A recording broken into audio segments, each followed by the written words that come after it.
Hey everyone, welcome back to How to Start a Photo Booth Business with weekly videos. Today we're going to take a look at what's inside all of my photo booths. Majority of my photo booths are made out of this white material, which is HDPE. It's the same stuff that hockey boards are made of. People call it puckboard in Canada, where I'm from. Some of my booths are made of wood. So I've got this espresso booth, and I've also got a wood barnwood booth. So if you want to get more into how I built the booths, I've got some DIY photo booth build videos that I'll post the links to inside the description. But what we're going to get into today is basically what's inside the boxes of these booths, what makes them tick. Alright, let's turn them around and crack them open. Notice inside that it's just a computer, a touchscreen, and a camera essentially with a strobe on top, and that's the bulk of what you need. So let's take a closer look into the white HDPE mini booth here. There's a camera hooked up with a computer, just an HP i5, super small form factor computer. In this one, it's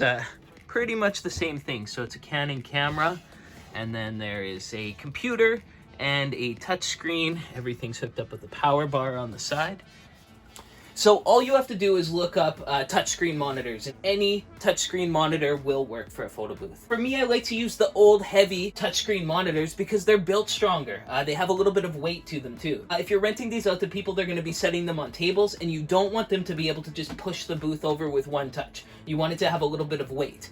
So that's why we're using the heavier touchscreen monitors and computers versus small tablets. I myself like the square touchscreens. They're a little bit smaller this way, and they fit into a car when they're compact in the box. So that's the main thing, making a small build that the customer can pick up and they can transport in their car. This one's 13 inches, this one's 17 inches. I've gone as big as 24 inches, but it doesn't fit very good in a car. So for photo booth lights, anything cheap that's around 150 to 300 watts should work. I like using the brand Newer, so this is a Newer 300 watt here, and then this is another Newer 300 watt. I'll post the links to them in the description. So protecting the photo booths during transport is key because people will bump these things up. Customers just don't take good care of them as you do as a photo booth owner. So what I have is cases. They're made out of old gym mats. They're cut and they just wrap around the booths and they clip on. So it's handy and it protects them so well. The customer just picks them up like this